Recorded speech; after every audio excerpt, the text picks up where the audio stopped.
Hello everyone, welcome back. In the last class, we were discussing the relationship between language and gender. Today's topic of discussion is the relationship between language and age, and the second one is language and the context. You know what is language? That is what we are discussing. And what about age? Age means it might be one's age. What is your age? Or how old are you? I am 13. I am 25. So that number, that age, that is one meaning. And another meaning that you are familiar with when you have studied history of English literature, where you have come across different ages of British literature. Romantic age, Victorian age, modern age. That age, so in that context, the age means the time period, a specific time period. Here, when we are discussing language and age, both the meaning that the time period and one's age both are relevant. Okay, first of all, here it is written like this. Age has been identified as another important factor in linguistic choice. When we study on language, age is one of the important factors. Language. Language it is a tradition. In Kerala, very Keralites speak Malayalam. This is the language that has been passed down from one generation to another. Even our ancestors, our father, grandfather, great grandfather, great great grandfathers, and everyone, they were speaking Malayalam. But when we observe or when we closely study the study of language over a period of time, that is diachronic study, if we study Malayalam language diachronically, there we can understand one thing, not only about Malayalam, all the languages across the world. When we conduct a diachronic study of a particular language, then we can understand one thing, that particular language has underwent radical changes in the case of pronunciation, in the case of use of grammar. So in every phase, we know that when we study a language, we have to consider different factors in our mind, or different systems, because language is a system of systems. So it has undergone lot of changes. So here it is said that it undergoes change as each generation renews the language of its predecessors. Now, when we speak Malayalam, our grandfather or grandmother, they used to say that what kind of language, what is the meaning of this word? They won't understand what it is. People say this is Malayalam. But with the passage of time, with the changes happening in the society, we have derived new words, or we have derived new meanings for already existing words. Some words they were actually some words they were not having the actual meaning that they have already. So this is happening. So a change is happening everywhere. So it is happening in the case of language too. A new generation makes lot of changes over language. It occurred from the previous one. This is what I said now. So when we compare the language between ours and our previous generation, there we can trace slight differences. This happens because the world of their experience undergoes lot of changes. The world of experience, what is meant by world of experience? The world of experience, it means the society, the changes happening in the society, the socio-political changes. So we are directly influenced by these changes. Here they have given an example. A feudalistic society transitioning into a democratic society, or an agricultural society becoming industrialized. Feudalistic society, once there exists a feudalistic society, so there was a class distinction, there was a feudal power, a monopoly system existed in the society. So in that case, in the case of that hierarchical division, where we have different positions, where we have different kinds of people, and the way in which we address each other all are different compared to today's society. Now we are living in a democratic society. What is democracy? In democratic society, we consider everyone is equal. There is no hierarchical difference. That is the belief. But even though we know that there are some differences and classifications or discriminations are still existing in the society, but it is not as we had experienced in the earlier times, that we couldn't imagine. Then agricultural society into an industrialized society. Earlier we have an agricultural society. The economy of the society, it is solely based on agriculture, the farmers.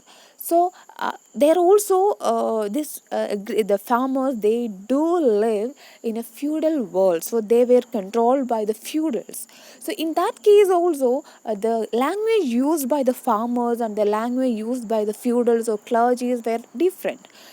When it become industrialized society, where we have the influence of technology, or where we have the usage of technology, and we have to use certain words which is associated with the technological advancement. So this is gradually developed our lifestyle, as well as it directly influence our language also. The language is same. If we are speaking from the Kerala context, the language, the Malayalam, it is same. But with the arrival of industries, and with the arrival of other foreign languages like English, our Malayalam has also changed. So this is happening. So this is the first point, with the change in age, that is from the earlier age to the present age. That change in age, or the time period, directly influence a language. Then next, they talk on the different age group of a person, or a human being, or a human life. We know that there are four groups. First one is infancy, childhood, adolescence, and old age. We know that in infancy, do a child in the in do an infant will speak? No, not at all. It will make some noises. Through the noises and through the gestures, or through the smile and cries, it tries to communicate something. But the infancy, that period is over, and that child becomes enter into the phase of childhood. There it try to grab our language and try to speak. But the way in which a child speak is entirely different uh, from the speaking style of an adolescent. The child in childhood, the our language, it will not be clear, the pronunciation may be different, some words which they were using are it's not, probably that words might not be in dictionaries even. So usually when we feed the babies, we will say that I will give you papam. So the papam, what is the meaning of papam? We are meaning, I'm giving you food. But a child or an adolescent at the age of 15 will not say that Amma, I need papam. Amma, എനിക്ക് പാപ്പം വേണം എന്നല്ല പറയാ, അമ്മ എനിക്ക് ഭക്ഷണം വേണം, എനിക്ക് food വേണം. Either food or bhakshanam, this is the word that they are using. So with the change in the age group also, our language has changed, because it is because of the social interaction, it is because of how we are interacting with the society. So we all are social beings and we are all are socializing.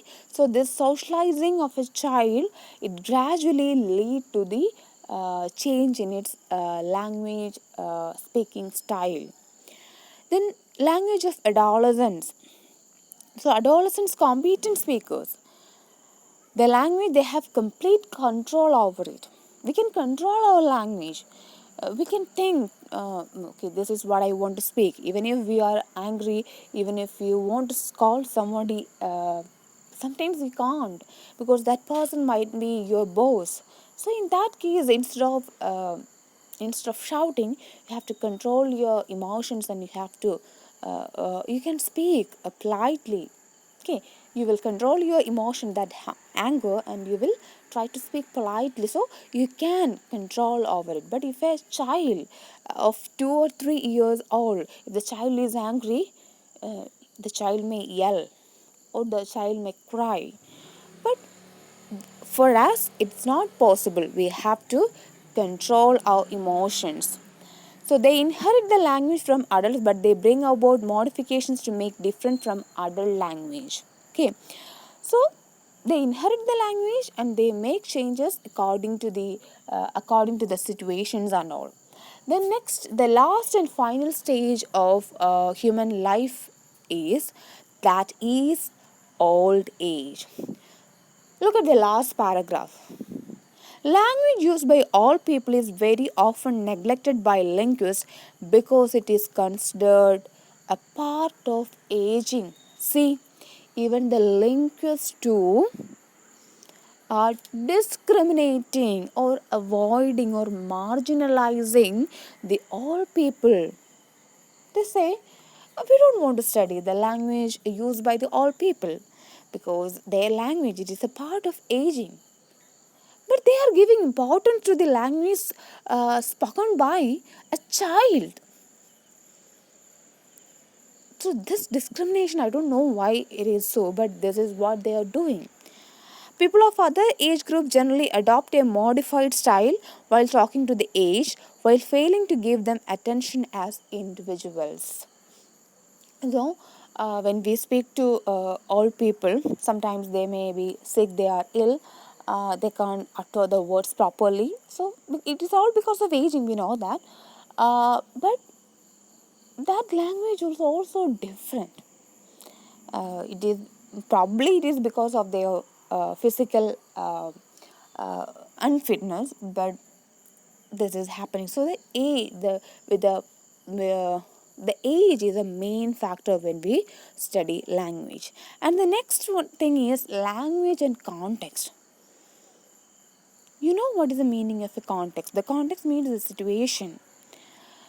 Here, we know that based upon the context in which we are speaking, we either adopt a formal or an informal style. If you are speaking at your home, you can be informal. Sometimes when we speak to our parents, we may sometimes we got angry and they yell at us, and sometimes we say, what is this, I'm not doing like this. This is sometimes we have to shout. This is happening everywhere. We all are doing it.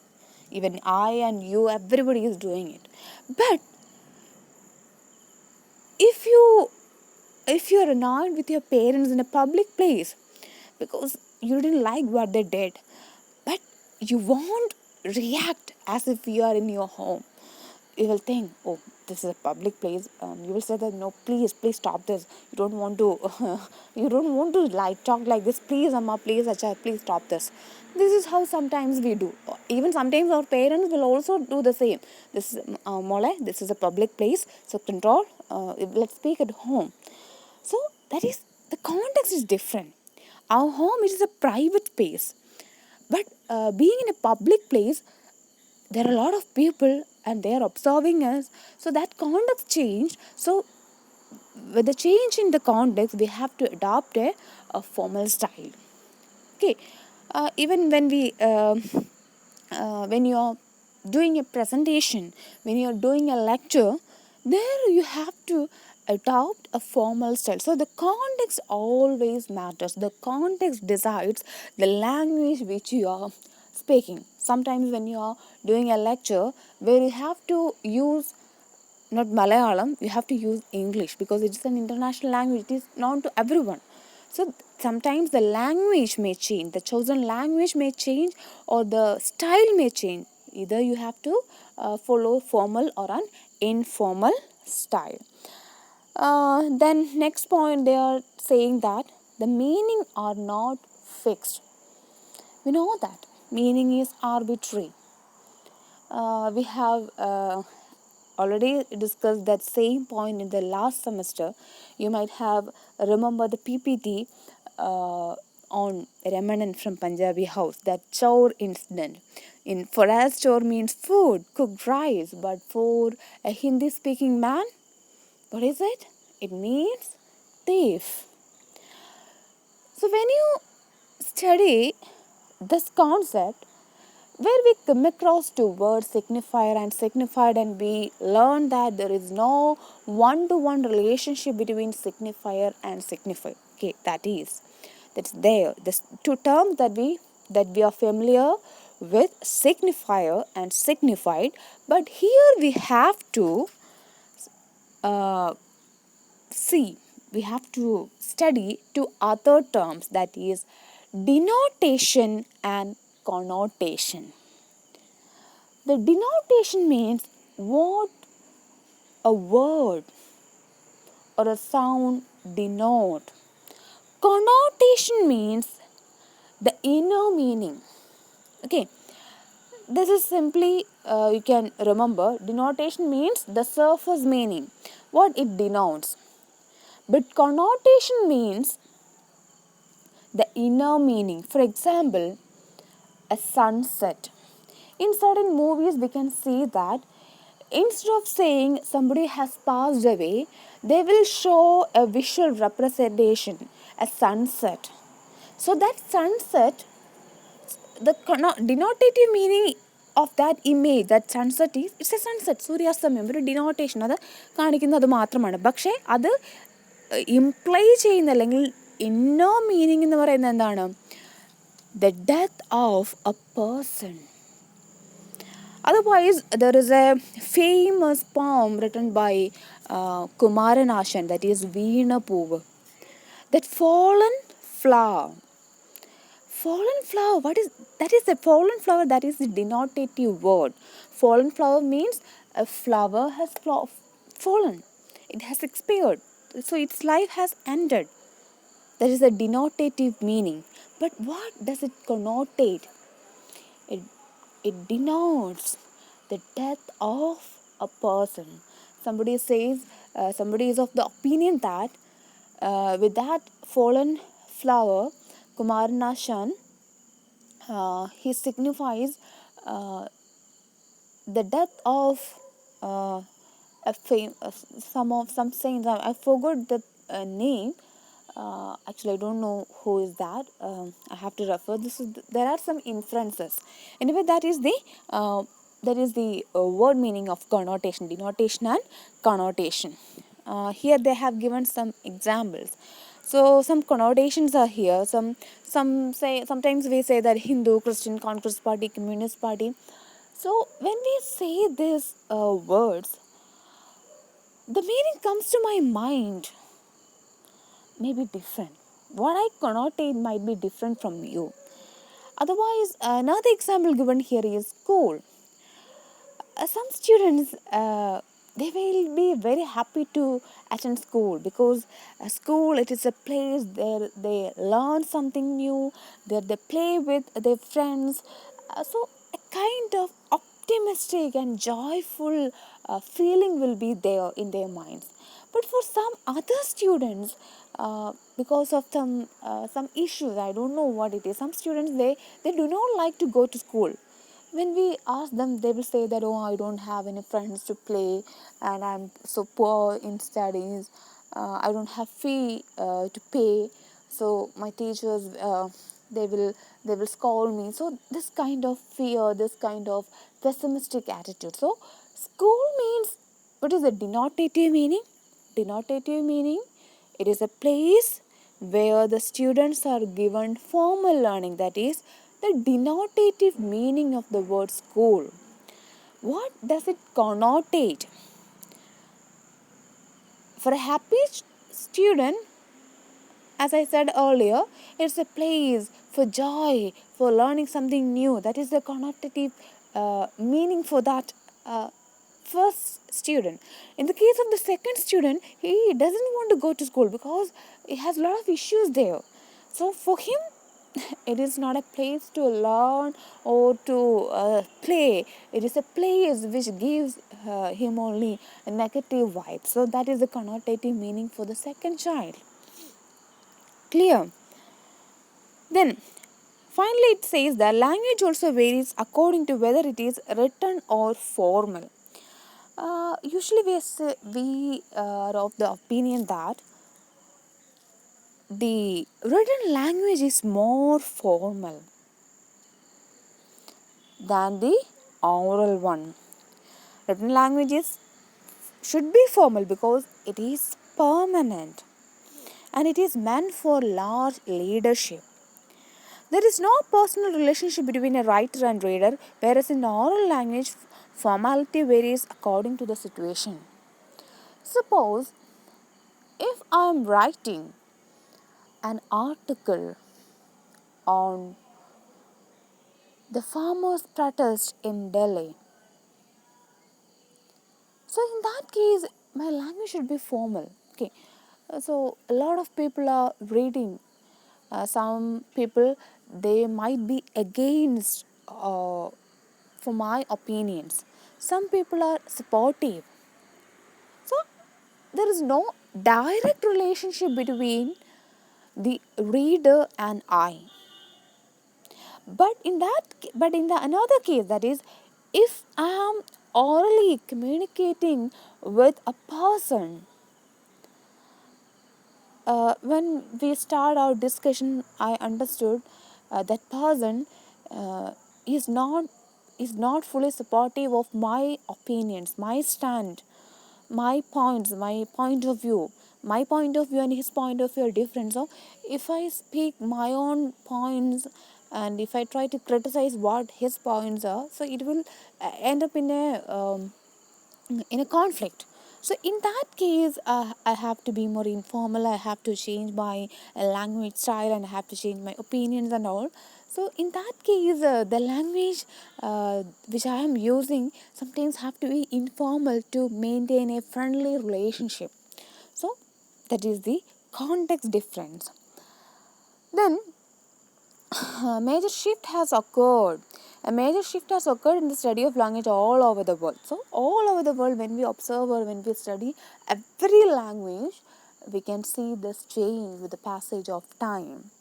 So everything has changed now. The usage, even the English usage, you have studied what is the English in the all English period. Can you read the famous epic, the non poets famous epic Beowulf, the original text, original script of Beowulf, because it is written in all English, it is not readable for us. But we can read the Beowulf because now it has rewritten into modern English.